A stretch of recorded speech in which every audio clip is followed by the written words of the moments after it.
As Donald Trump faces a growing pile of legal and ethical scandals, there's one thing that's been getting lost in all the noise. His actual policies are deeply, wildly unpopular.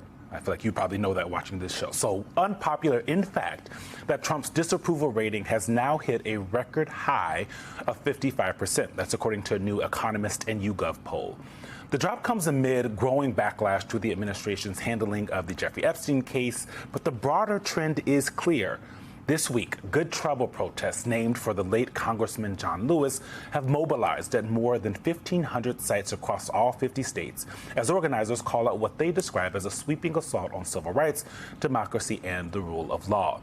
And that energy is showing up in the numbers. A new CNN poll shows Democrats are significantly more energized than Republicans heading into next year's midterm. 72% of Democrats say they're, quote, extremely motivated to vote. That's a full 22-point advantage over Republicans.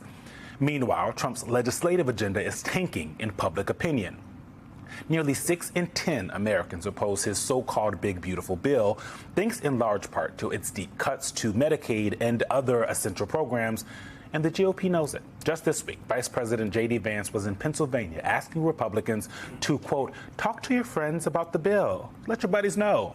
They probably don't want to, which, let's be honest, is not where you want to be with your signature legislation. Vaughn Hilliard and Tara Setmeyer are back with us. Vaughn, I want to start with some of that polling.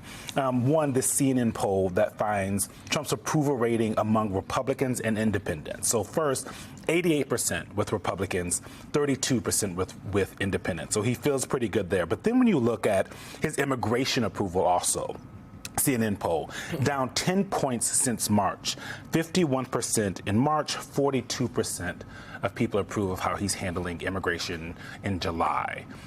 How is I mean, I've heard them say this over and over and over again to my face, and not that, the polls don't matter. They're fake polls. If he doesn't like it, they're not real polls.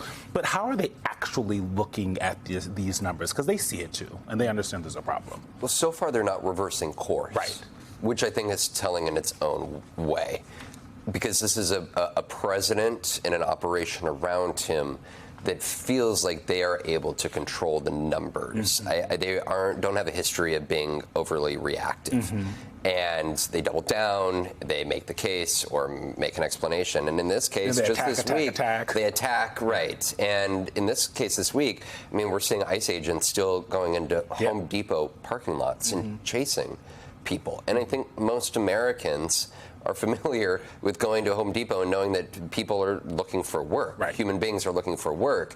And so I think that the images that we have seen over the last 3 months tell a very real story of people living in this country who are running from the Trump administration. Yeah. That's very different when people see visually the impact of policy versus in 2024 the idea of mass deportation and the idea that we're going to get rid of criminals, because in this case it wasn't a targeting of, right, for example, using the Home Depot example, it's not a targeting of specific people, it is just going and hoping that you catch criminals. Right. Tara, to pick up on something Vaughn just said about President Trump and his administration don't have a history of being overly reactive. And I want to pull up that poll number, that polling that Eugene just brought up about Republicans and their approval of the president's job at 88%.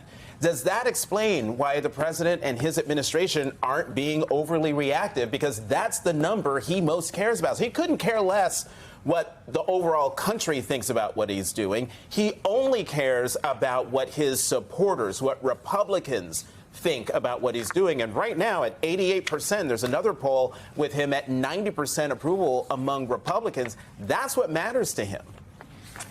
It does, but it's still down from where it had been before. And even Steve Bannon admitted that if you have a 1 or 2% shift in MAGA support for Donald Trump or Republican support for Donald Trump, that Democrats could win 40 seats in the House in the midterms. The swing districts are what the people inside, the strategists inside the White House, understand that those are the districts that matter. It doesn't matter whether Marjorie Taylor Greene wins her district by 80 points or 75 points. It matters if in places like Pennsylvania 8, which is where Donald Trump deployed J.D. Vance this week, which is a swing district that a Republican won, took out a Democratic incumbent by about 1 percentage point. That's why J.D. Vance went there to sell this bill, because he knows that those are the districts that Democrats need to win back. And those are the districts they need to hold if they want to keep control of the House. That's why the Seneca Project created an ad called Big Beautiful Betrayal, going after Donald Trump and the Republicans for voting for this bill. There's nothing beautiful about this bill. And the more that people find out about it, and the more that Republicans have to defend the 17 million people losing health care, grandma or mom getting kicked out of her nursing home, the hungry children losing food assistance, ICE agents, masked ICE Gestapo agents getting more funding than any other law enforcement agency in the history of the United States, now getting more funding at the expense of the American people. And oh, by the way, it's enriching the billionaire buddies of Donald Trump. That the more people know about that, the more they don't like it, including Republicans. Fox News' own polls leading up to the passage of the bill showed that less than 50% of Republicans thought that this bill would help their families. The CNN poll that just came out said 57% of Americans think it's bad for the country if Republicans control the House and the White House. So these are not good numbers for the administration. So they're trying to go on offense and set the narrative now. We said at the Seneca Project, no, this is an opening for Democrats to set the narrative now. Get ahead of it. Go on offense now. Make the Republicans defend what's beautiful about everything that they're doing in this. It's not. It's a betrayal. And you do it now. You don't set that narrative 6 months from now. Mm-hmm. You don't wait until, the midterms are coming. No, the midterms have already started. And Republicans are very good at trying to snatch that narrative and get ahead of it. And we decided, look, if the Democrats aren't going to do it, then the Seneca Project is going to step into the void and do it for them and show them how to win. And Democrats were, we had the conversation at the beginning of this year. What are Democrats doing? Are they getting out there? That's not a question now. Right. They have very clear policies that they can point to. And instead of just saying, fear what Donald Trump is going to be, they can go out and say, this is what Donald Trump is. Right. People like Mark Kelly. Yeah. Right? It's not just Arizona. He's going to Michigan next week into John James's congressional district in Macomb County. John James is trying to run for governor now, right? Mm-hmm. So it's not even just the congressional races, but it's gubernatorial races that are on the line. And Democrats, not even just in their home states, they're looking to get out there, and they are ready, and they have something that they are ready to run on. Yeah, they can point to something. The smartest thing that they've been doing. And just to put a big point on it, put up the CNN poll to show how many people are upset about the big, beautiful bill.